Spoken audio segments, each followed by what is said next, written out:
Well, good afternoon, everyone. Just want to welcome you to the fourth in our series of seminars or webinars on COVID-19 and climate change. In this case, it's focusing on the health implications of the pandemic and the links to climate change. Before we go into the main part of the webinar, I'd like to acknowledge the traditional owners on the lands on who I stand and also on where you stand. In my case, it's the Ngunnawal people, and to pay my respects to their elders past and present, and also their emerging leaders. Today, we're very lucky to have two great presenters here, Aparna Lal and Arnagretta Hunter. They'll be doing a joint presentation followed by a Q&A. So Aparna is a research fellow at the School of Population Health, and she's got a background particularly in environmental and social risk factors in relation to various diseases. Arnagretta is a practicing cardiologist. She works at the Canberra Hospital and also at the ANU Medical School, and she's a member of various societies, including the Doctors for Environment Australia, and is also a member of the Commission for the Human Futures, which is run out jointly of ANU and various other places. So today, what we're going to do in terms of the run sheet, we're going to have the joint presentation, and then we're going to have a Q&A. In terms of the Q&A, questions can be submitted using the Q&A function. We won't take questions which are submitted through the comments function. So in the Q&A function, you can not only submit questions, but you can also vote on those questions that you particularly like. And so we'll be mainly choosing the top ranked questions to ask Arnagretta and Aparna to respond to. So at this point, I'd like to hand over to Aparna and Arnagretta to do the joint presentation. Take it away. Thanks, Mark. It's really great to be here. Thank you to the Climate Change Institute for inviting both of us to join in this fantastic series of webinars. I do miss all getting together in lecture halls and listening to each other, so it's really lovely to be able to do this virtually. So Aparna and I decided we might try and do this together, and so please indulge us for this. I'm going to share the presentation, which is here. Can I do that? Sorry, this is a tech moment. There we go, there we go.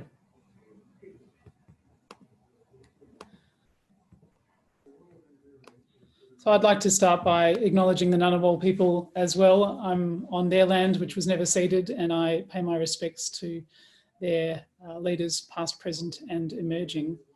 We get to talk about coronavirus 19, the novel coronavirus, and climate change, and we're talking particularly today about the health implications for that. And when Aparna and I have been speaking about what might be interesting, both of us have been reflecting on the extraordinary year that we've had so far. 2020, what a year. So I thought I get to start, and the question that was posed to me was, how is your 2020 going? And I hope that resonates with many of the people in the audience.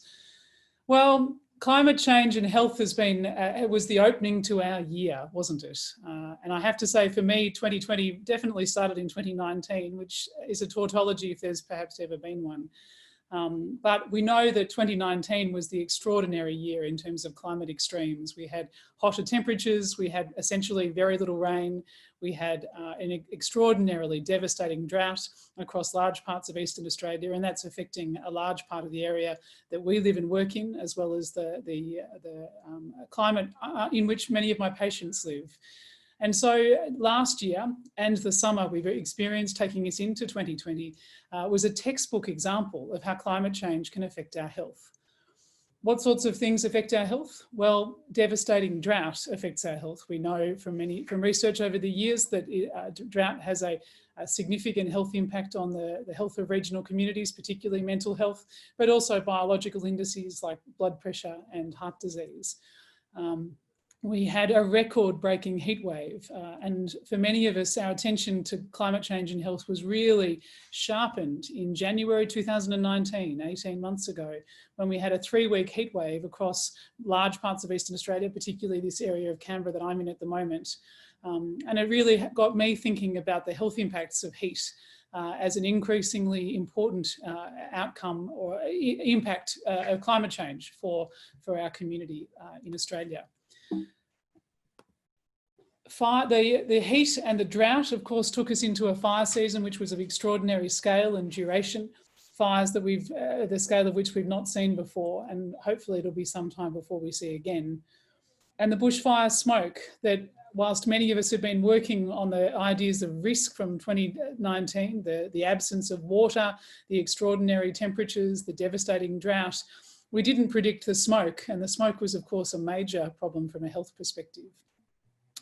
So Black Summer offered us new challenges from a health perspective. We had a summer that was a fire season that was of unprecedented duration, scale and intensity. 18 million hectares were burnt. The biodiversity loss was extraordinary. And again, when we think about biodiversity loss, I think it's an artificial separation that we have between our human health and well-being and the health of the planet on which we live. We are part of the biodiversity. And as we watched probably billions of animals experiencing trauma and death over that summer period, know that our health is also affected. 12 million Australians were exposed to hazardous air pollution from the bushfire smoke. The smoke exposure and duration was extraordinarily unusual, and it's hard to find the international experience that offers us a precedent. So that terrible word, unprecedented. Black Summer gives us the new challenges. So what are the health effects that we know of from the Black Summer experience? Well, my colleagues in Tasmania have done an extraordinary analysis, and I imagine many of you have seen this, but looking at the health effects from the Black Summer.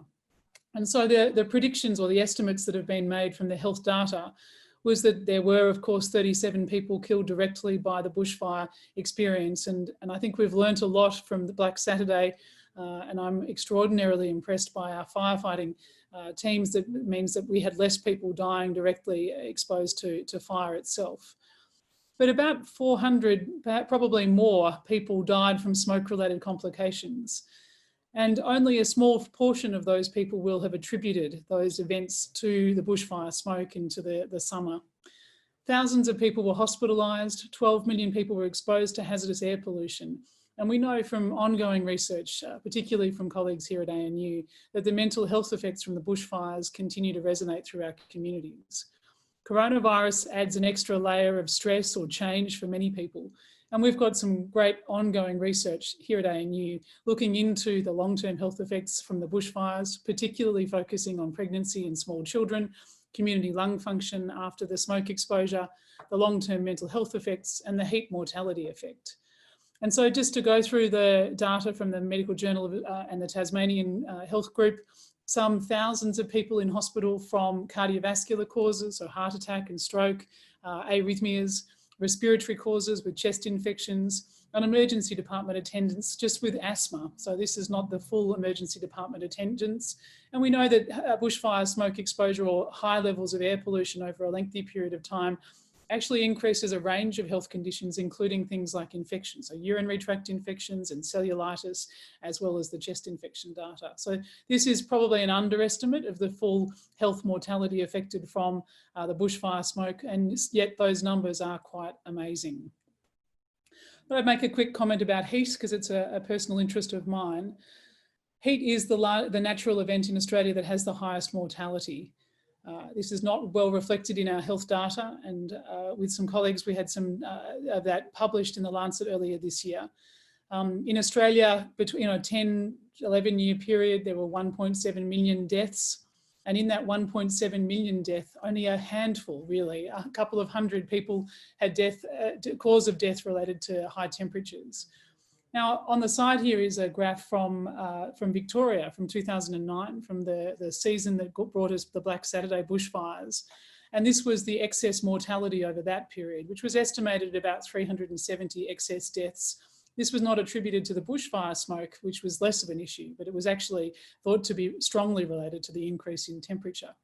So we need to see this better reflected in our health data. Very high temperatures are emerging as an ongoing challenge for human habitation in parts of Australia, and I'm thinking particularly about the north.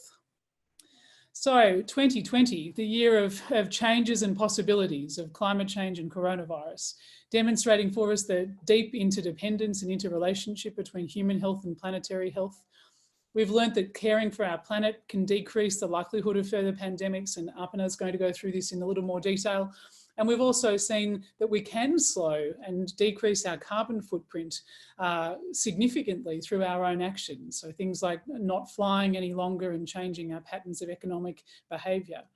We've also seen that equity and social support and our economics and cultural change influence how we respond to coronavirus and really have a profound impact on how we can respond as a community and can contend with this really challenging infection.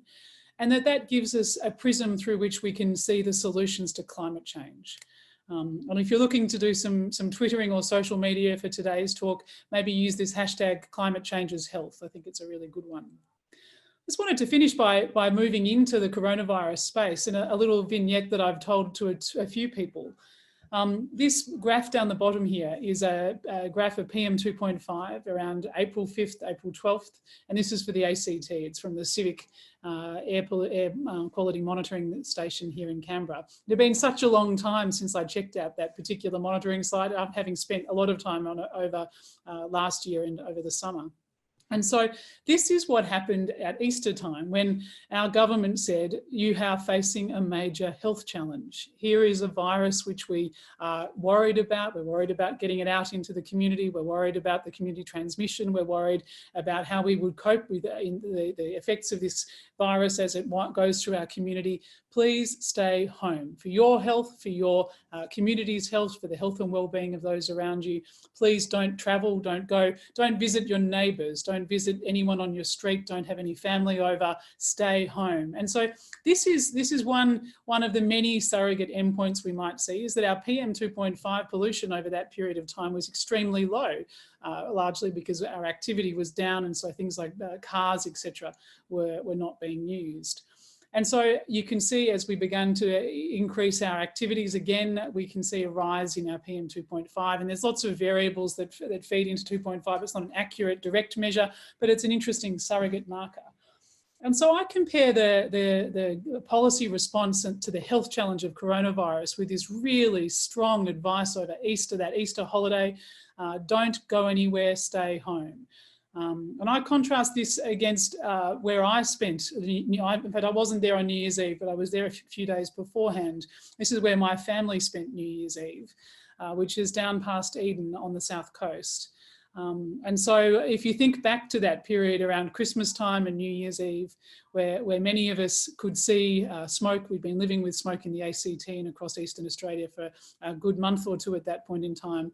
And yet knowing that there were active bushfires, knowing there was an ongoing bushfire crisis, we went on holiday. And I'm estimating that the number of people who went to the south coast over that period would be around about the 200,000 marker. I don't know what the actual numbers are, but a large number of people went on holiday in the face of what was a significant health and personal risk. And it's an interesting contrast.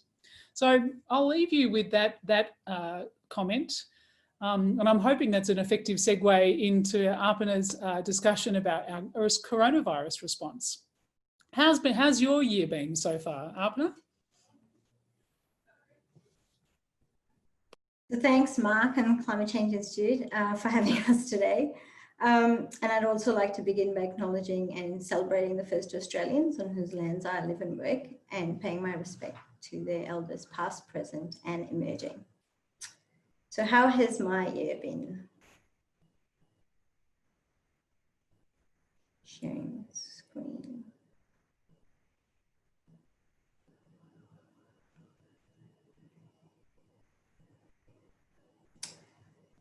So thanks, Arnagretta, for that very sobering but very real picture of what some of the health implications of the bushfires were for us, and the very real threat that heat poses to our health. So I guess that leaves me with the other great challenge of 2020 to talk about, which is COVID-19. And I thought that I would use my time today to talk to you about the three main things that I have learned during this time that actually, as a public health researcher working in the space between environment and health, gives me great hope. And the first thing I've learned is that Earth on a break looks pretty good. Many of you have seen these satellite images from NASA focused over China. So the top panel is showing you nitrogen dioxide emissions last year at the same time, whereas the bottom blue panel is showing you what the emissions were like during a complete lockdown in China. Of course, we know that these are the short-term impacts of an extreme lockdown, but it does give me hope that there are still some things we can do to protect our planet. Well, Earth on a break looks pretty good for our health in some ways as well. Moving closer to home, we can see that nationally, compared to the same time last year, the number of reported cases of influenza in the top table and the number of reported cases of rotavirus down in the bottom table are very low compared to what we were seeing at the same time last year. Now, these are both very common infections that are predominantly spread from person to person. And so we would expect with the lockdown numbers to be low. So that's some good health news during COVID-19. The second thing that I learned was about how a changing environment is actually providing us, who work in public health, clues in advance. And to show you this, I'm going to talk about two papers in particular. The first one, which was published in 2008 in Nature, where they found globally that an estimated 60% of known infectious diseases and up to 75% of new or emerging infectious diseases in humans originated in animals. This is a very, very high percentage of infectious diseases that are emerging in the environment. But what's really interesting is this other paper that was published in Clinical Microbiology Reviews. And I'd just like to read out to you loud the last line of this abstract of this paper, which tells us that the findings that horseshoe bats are the natural reservoir for SARS-CoV-like virus, and that civets are the amplification host, highlight the importance of wildlife and biosecurity in farms and wet markets, which can serve as the source and amplification centers for emerging infections. What is really interesting about this paper is that it was published in 2007. So it gave us advance warning of the fact that the environment was changing and that we as public health responders needed to listen and we needed to act early.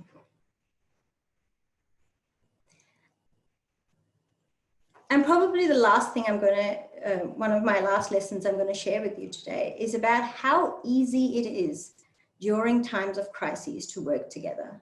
For us in public health to reach out to people in other disciplines and ask for help. As part of a team, I work in the ACT sewage surveillance project for COVID-19. And I can tell you, this is the fastest research, government and industry partnership that I have ever been part of. From creation to establishment to get the project and the partners up and running, it took us a total of 4 days, which was very impressive in my view. And many of you already know that in this outbreak, we are once again, as public health responders, looking to the environment for clues to help us better manage the outbreak. The more information we have, the better we can manage it. One of the things we are always talking about is how to break down silos and work together more. And this is just one example of how we've done it during a crisis. And I'm sure there are many more, particularly those that relate to the bushfires. And my main point here is that to deal with things like climate change and threats like COVID-19, we who are working in the health space actually need to step out of our comfort zones. We need to broaden the lens through which we are looking at things. We need to, as Arnagretta said, we need to be talking about equity, social networks, culture, and politics. I think that solutions will have to tackle the system and not just components of it.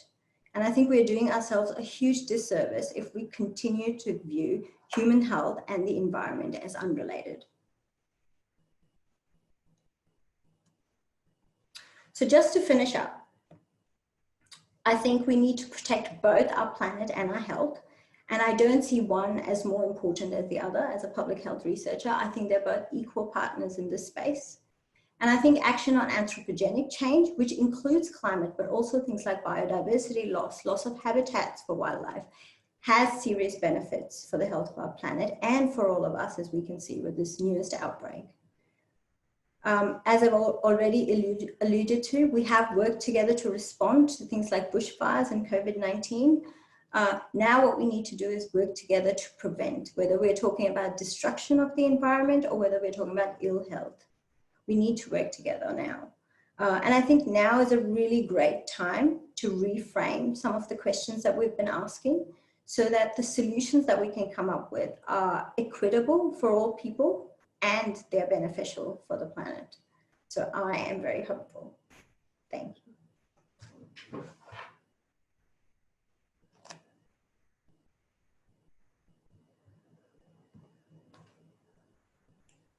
So thanks very much, Arnagretta and Aparna, for the presentation.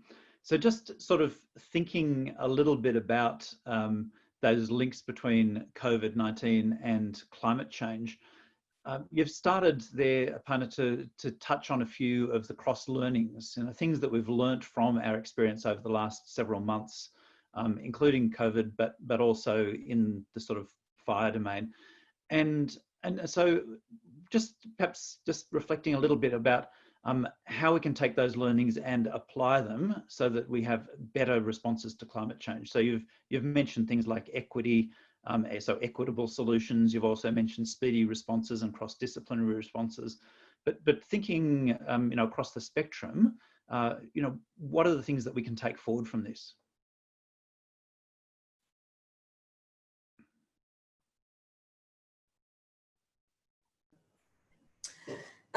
I see two things mainly, Mark, that pop right into my head now. I think one of the things that that health is really good for is that it's almost entirely a shared value for everyone. Like everyone wants good health. And I think that's perhaps one of the challenges for climate change is that we don't have that huge shared value, which allows everyone to view protecting the planet in the same way or in the same as the same high priority.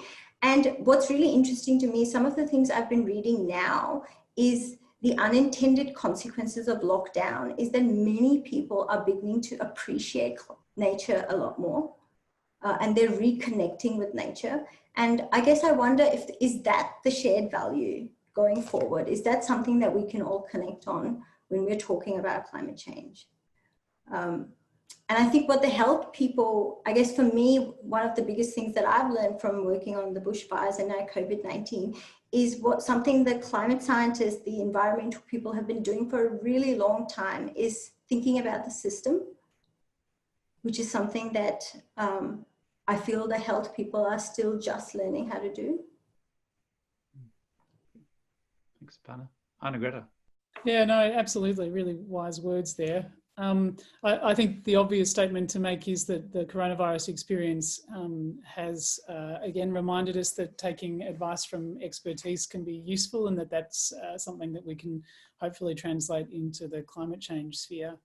But I'm tremendously hopeful in the community response to coronavirus. I think watching the way in which people can act to protect themselves, to protect their families, to protect their community. And that's not just about taking the appropriate measures to reduce the risk of community transmission, but it's also about the way in which we're looking after each other through a really tough time. So communities coming together, looking after people whose employment circumstances have changed, whose relationships are under strain, really thinking about it across the broad spectrum. I think in the climate change sphere, that the health argument for climate action is a really strong one. And I think the experience we had over the summer with the bushfires adds real resonance to that argument.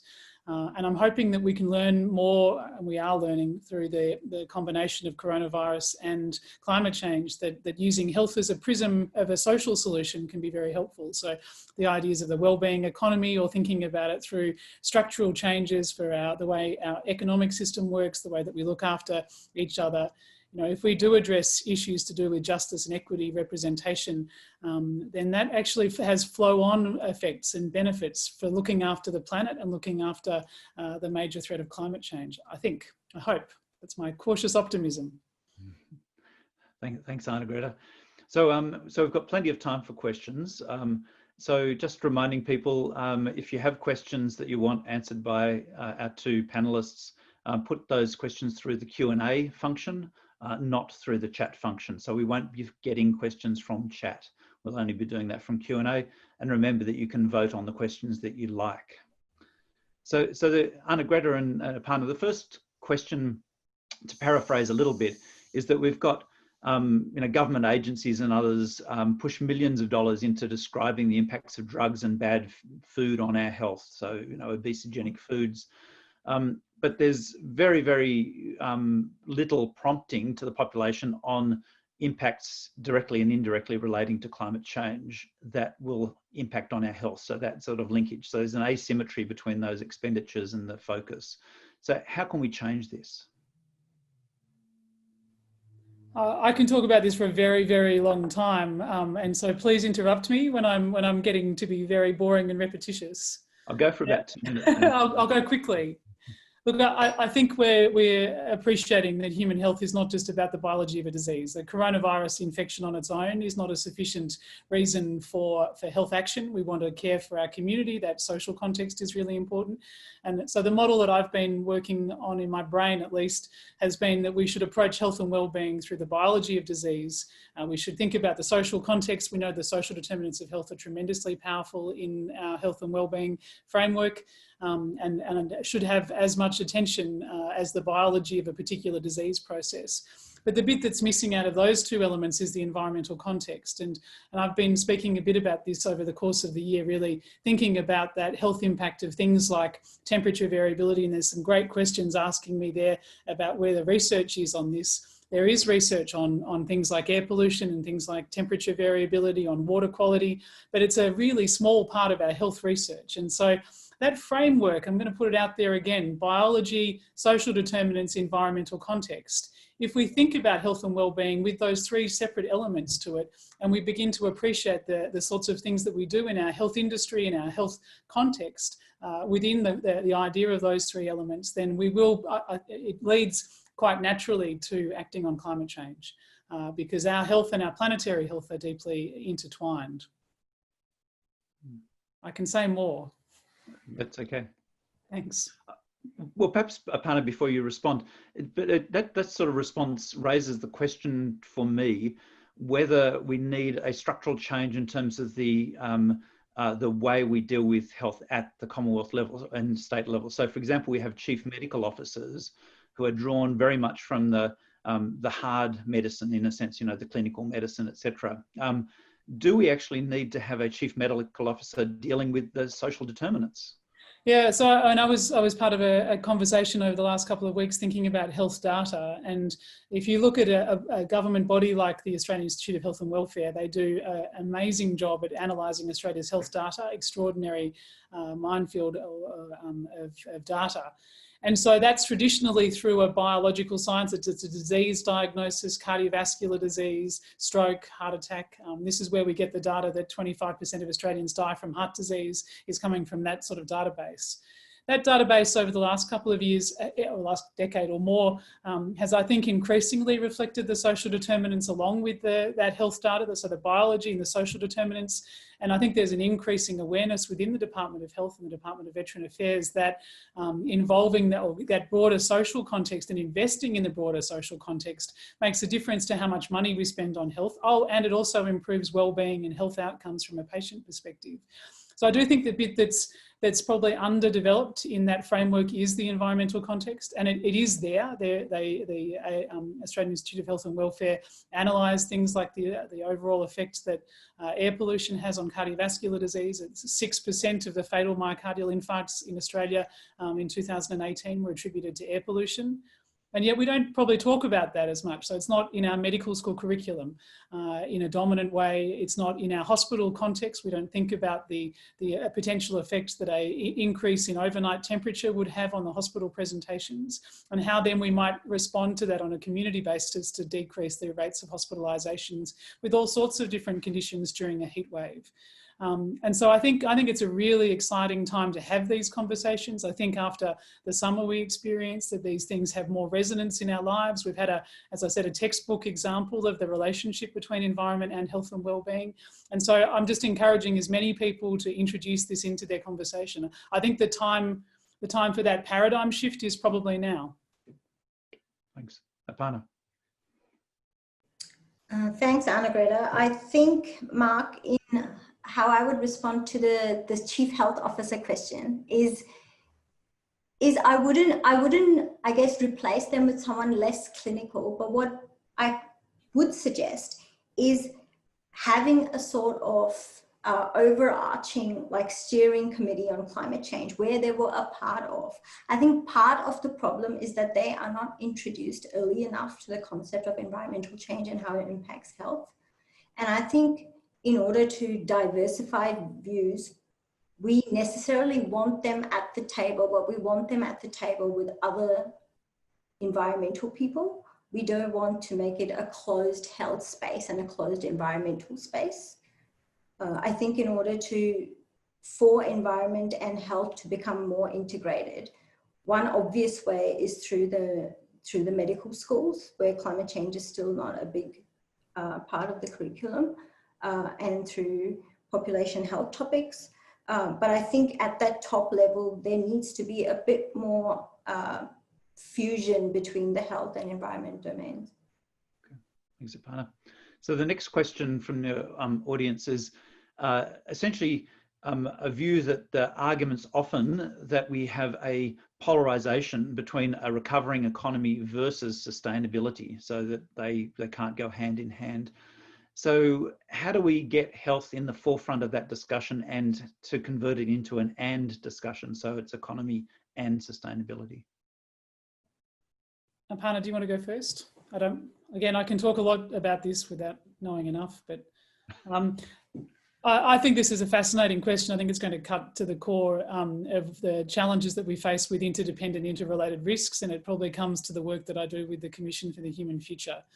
And so I'm a cardiologist, I'm not an economist, and I should put that caveat quite strongly over any commentary I make then on economic theory, which I don't understand. We have this concept that we're going to bounce back or snap back or whatever the current model is. We're going to go back to an economic model of consumption and growth. And I think increasingly, certainly in climate change, we're really uncomfortable with that model, recognising the strong relationship between consumption and growth and an increase in carbon footprint or increase in carbon pollution. There are moments that I'm sure all of us have had this year where you see this light coming through. You can feel the window opening for a nanosecond, and I'm still not sure whether the window is open, closed, or potentially still becoming open. But I think there's an opportunity right now to really reimagine how we might work our economy. And why do I say that? I say that because coronavirus is so tremendously disruptive to work. Our capacity to go out and to do the sorts of things that we would do normally has been, I think, changed in a really serious way, and probably not just for a short period of time. Again, we're all coming to terms with the fact that this change is not going to be a short-term change. It's likely to last for months and potentially years if we're particularly relying on a vaccine. And so we've got an opportunity to really deeply think about how work plays out, how our social relationships play out. What is the point of our activities in a day-to-day sense? And these are huge, huge questions. They're also huge, huge questions that we should all be thinking about right now. Because living with the restrictions that the coronavirus pandemic places on our economic activity and on the way in which we interact gives us an extraordinary opportunity to put health and well-being, and there's a number of different economic models where you put health and well-being at the centre of the activity and the outcomes for your community. And so I think everything I do at the moment, or certainly the policy arguments that I try to get into or to avoid, really put people who are doing it hard from an economic perspective at the core of that, and think about how we can create a world in which no one is left behind, a world in which everybody gets access to adequate support, and that improves the health and well-being. So if you put, I want my community to be healthy and well, and I don't want them to go to hospital very often, at the core of the activity of government, then you will act on climate change. You will change the way in which your economic models work, and you'll work towards a much more sustainable and environmentally protective model, I think. Aparna. Thanks, Mark. So I think one of the ways to think about this is we still continue, you know, when we talk about climate change or we're talking about COVID-19, we're still looking at it as separate issues, as separate problems. And I think one of the ways to get around economics and sustainability is to actually put health as the solution. So you can have, you know, your outcome is good health for all. And then you can have economic solutions, you can have climate change solutions, you can have pandemic solutions and preparedness, all of which go down to the same outcome. Everybody wants the same outcome, the same shared value of good health. I think one of the key questions, and we again have to think about the systems as opposed to the components, as Arnagretta mentioned, you know, a lot of the questions that we're seeing on social media is, when is a vaccine going to come out? When can we feel safe? When is a vaccine going to come out? And for me, that's still very discipline focused, like of a more systems approach to it. For me, my question would be, how will we ensure equitable distribution of that vaccine when it comes out? And I think that speaks to how we need to shift our thinking into thinking about equitable health for all in terms of sustainability and economics, which we're not doing at the moment, I think. Thanks. So the next question is from Sika Kinash, or Kinesi, sorry. And so the question really is similar to the previous one, which is, as the lockdown has eased, we come back to business as usual and emissions will likely rebound.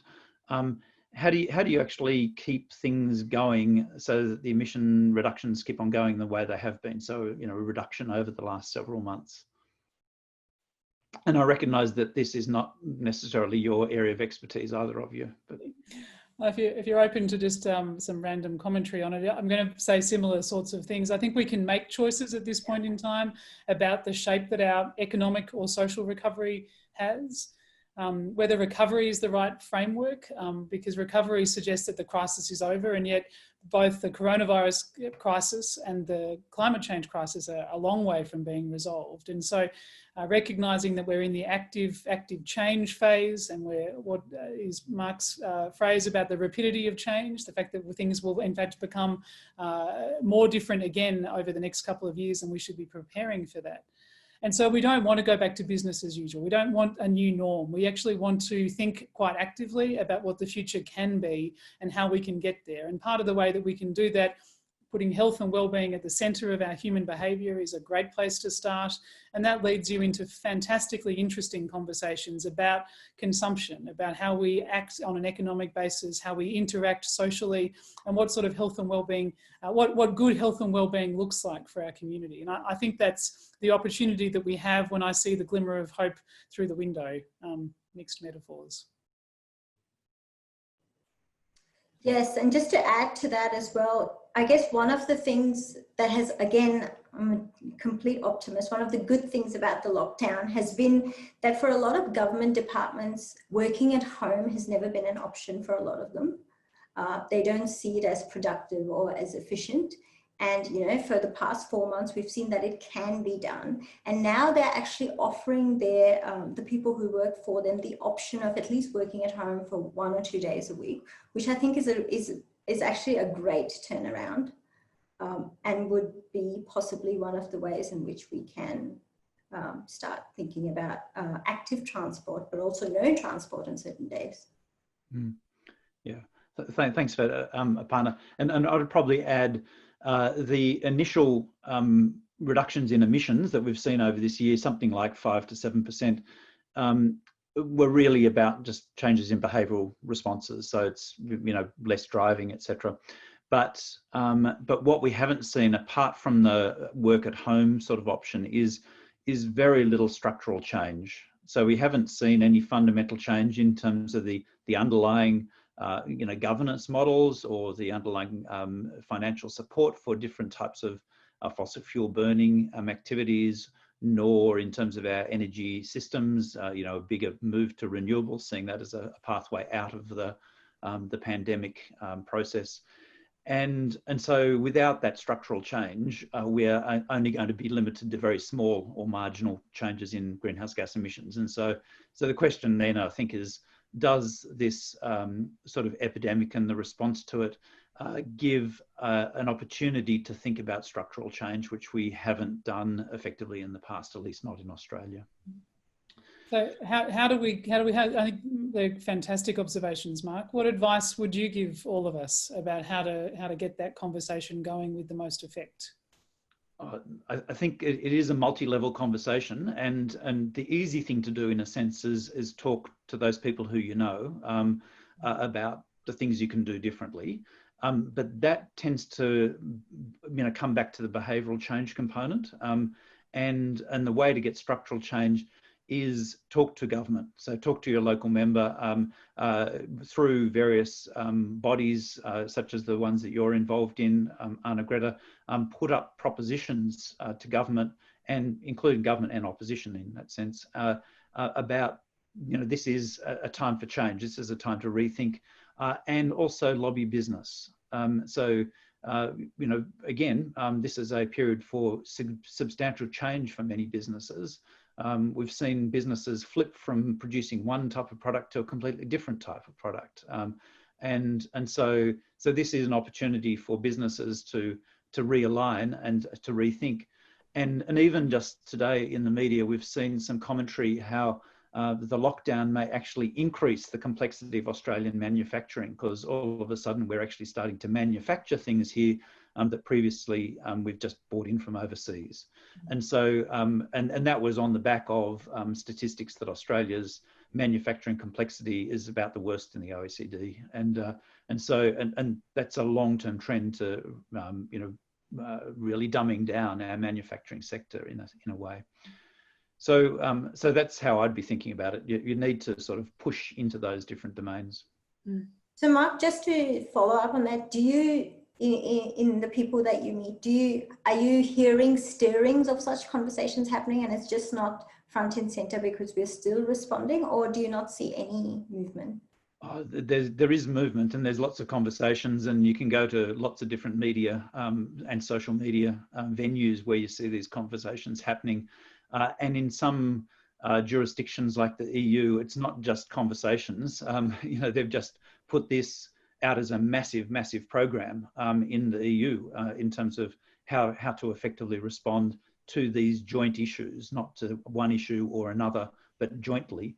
And through that, actually provide both better livelihoods for people in the EU, better environment, and a whole stack of geopolitical benefits. So I think it can be done. So it's an opportunity to use our science so we understand some of the complexity behind these risks. And the Commission for the Human Future has this list of potential threats that are faced. And I think it's worthwhile looking at things broadly, but also recognising that this particular combination of threats and challenges is a unique moment in time. And so how to move forward from here, at least in part, requires a leap of imagination. And I go back to really encouraging everybody to participate in the conversation around how we see the future being. And I think it's important that we talk about and we counter the traditional economic models that growth is the best way forward, or that consumption is the only way for economics to recover, economies to recover. We can do things differently. We really can do things differently. And it's a moment in time for us to change. Exactly. So the next question is in relation to influenza, and it's about whether the current circumstances will influence the vaccines, the influenza vaccines for next year. And the proposition is, if we're seeing far fewer cases of influenza, does that make it harder to create an effective vaccine in the coming year? Do you know? That is so beyond my area. And I'm just a cardiologist.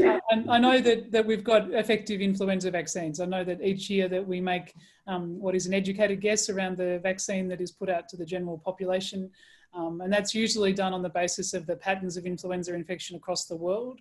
And I presume that what we're experiencing in Australia is being replicated in other parts of the world, that there's less influenza. And so I don't think it changes the nature of a vaccine that is effective if we get the right formulation. I think that vaccine still works next year. It's a matter of whether the vaccine that we choose next year will be the right one or not. And that's been an issue for a long time. Okay, thanks, Arnagretta. So a question now from Fruit Deruva on public trust, and the proposition here is that medical staff, medical practitioners are some of the most highly respected and trusted people in the community. So could we increase their usage in terms of connecting these issues that we're talking about today? And probably before you answer that, I'd just reflect a little bit on the nature of expert advice that we've seen over the COVID pandemic. And in many ways, this has been an opportunity for the rise of the experts, so people with expertise and good voices and good things to say to actually be heard by the public. But at the same time, I think it's really highlighted that expertise does not necessarily converge on the same answer. So we've seen schools being safe, and now schools are not being safe. We've seen masks not being needed, and now masks being needed. And even right today, we still will be getting quite different viewpoints from different experts on some of these topics. My own preference is to go with Norman Swan. I've found him the most sensible voice and the one that most reflects the understanding of the issues in the literature and the emerging science. But Norman does not have a position within the public service or as an elected official. And so some of that advice, I think, would have been very helpful coming from Norman if it had been acted on earlier. And Norman being an example of an expert who seems to be reflecting very effectively our understanding as it evolves of these issues. Yes, I would agree. I guess there's two things here. One is that it has been evolving fairly rapidly. So as more and more information becomes available about how the virus spreads, who's getting it, who's vulnerable, messages have been changing. But I think the underlying thing also is that there is so much information out there already that I think one of the things potentially that could have been done better is there should have been coherent public health messaging. There were too many public health messages coming out all at the same time, all well intended, but I think it resulted in a lot of confusion in terms of what was the best thing to do at that given point in time. And maybe Norman Swan should have been the voice of the coherent public health messaging that was going out, but we actually needed that one voice, which I think was missing. Yeah, great points. I might take a slightly different perspective on that. I think one of the challenges here is something that I commented on earlier. This is a new situation. This is a novel coronavirus. We haven't had this particular infection. We haven't had a pandemic like this in a world that is so deeply interconnected. And so this is a really new situation for everybody. And so there probably won't be one answer to quite a lot of these questions. And I would reflect on the polarization we've seen in media and the polarization we see in information, and that people fall into the camps of whatever information source they go to. And so that discussion of complexity, I think, has been undermined over the last couple of decades, that our capacity as a society to recognise the uncertainty in these areas has changed. And so I think at the beginning of this, I think as this infection, as the pandemic evolves, as climate change evolves, we're learning as we go. We don't know what will happen next year. We haven't had 12 months of infection for coronavirus. We don't know what the 5-year follow-up is on a minor infection. There's so many unanswered questions. And it's been put to me that in a crisis model, it can be useful to have the pathway forward, the team that is taking you forward, and to have some commentary on the side which has got an alternative viewpoint, looking at the other pathways that are available to us. And so that's recognising uncertainty, it's recognising the fact that these are new situations, but also recognising that those interdependent issues are not always appreciated with one particular direction. And so I think that's been missing from the federal government response, is an acknowledgement of uncertainty, rather than saying, of course you can go to the football, you could say, well, actually, we're not sure, it might be safe, it might not be safe. And so, and maybe that's bad public health messaging, but I think recognising the uncertainty in the decision-making has been important. And that's been the role that Norman Swan's played against someone like my friend Nick, who's played the government line.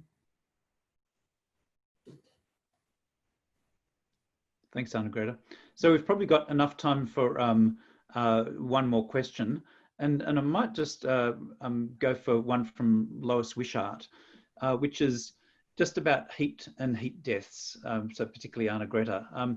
So how do the Australian statistics on excess deaths during heat waves, such as in 2019, compare with the equivalent responses during the European heat wave, both the 2003 and the more recent one? And, in a sense, does that sort of, if there are parallels there, does that really strengthen our conclusions, and does it also help us learn how to handle these things better? Yes, I think it does. Now, you would expect that there might be something published on the excess heat deaths in Australia from 2019. And look, I might have missed it, but I haven't seen it. So I'm not sure that it has been analysed. And one of the challenges for environmental factors in health has been problems with funding. So there's very little funding available in the NHMRC or in the MRFF system for looking at environmental factors in health and wellbeing. The biology is all well funded, the social determinants get some funding, and environmental context really does not get resources. We gave $5 million to our bushfire and health response, and it was very gratefully received. And yet that probably it's a drop in the ocean compared to the sort of research that can be done in this area. There was a publication just this week from a group in Korea looking at heat mortality in Queensland and looking at the relationship between daytime temperature and nighttime temperature and the increase in hospitalisations. And so what I know from looking at the literature is the more we look for this as an index of potential morbidity and mortality, that excess heat has quite a strong signal associated with it. And so the analysis that was done by Tom Longden and some of my colleagues here at ANU on the potential for heat mortality estimates that it's about 2% of Australian mortality has a heat signal in it. We think that it really can be quite a significant environmental signal. But our research is still underway, and so I think our other groups. To the point of funding and recognition, and I think it goes back to some of the comments that I made earlier, I think as we look for the environmental signal in our health outcomes or in our biology model, we'll see that has extraordinary signals. I'm sure many people are following the really interesting articles that are out there about things like the relationship between air pollution and perinatal outcomes, so premature babies or stillborn babies. And so really high levels of air pollution and high temperatures seem to really have a major effect on perinatal morbidity and mortality. And yet there's also been this commentary around shutdown, and this has been a phenomena around the world, including in parts of Australia, where we've not seen premature babies. The incidence of premature babies has really cut significantly during this period, and we don't really understand why. It'll be something to do with how or where we're living. And so it's a fascinating area, and one which we should be asking our government, we should be asking our departments of health, we should be asking our policymakers to engage with this relationship between health and environment. Thanks, Arnagretta. Now, we've got a goal to finish at 5 minutes too. So we're just a couple of minutes away from that. So if I can just get each of you to give just the take-home message or the challenge, the call to action that you're after.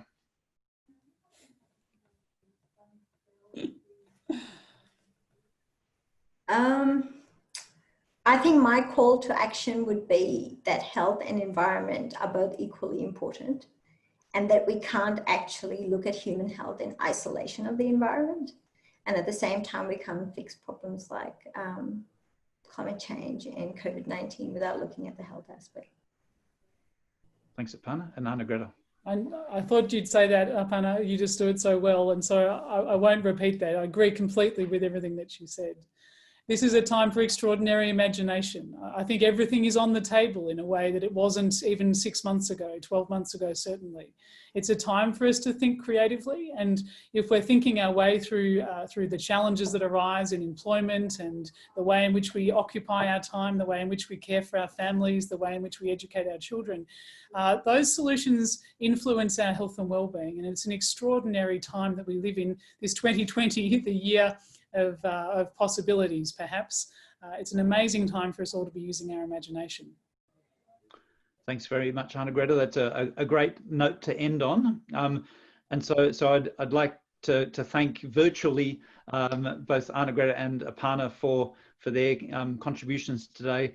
Also Lamis and Juliet for running the show behind the scenes, but also particularly to all of our participants.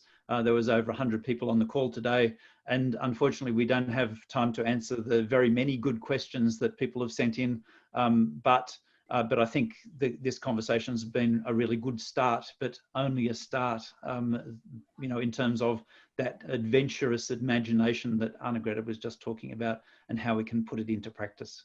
Thanks very much. Thanks, Mark. Thanks, everyone. Thanks, Mark. Thanks, everyone. Thanks, Aparna. Bye. Bye.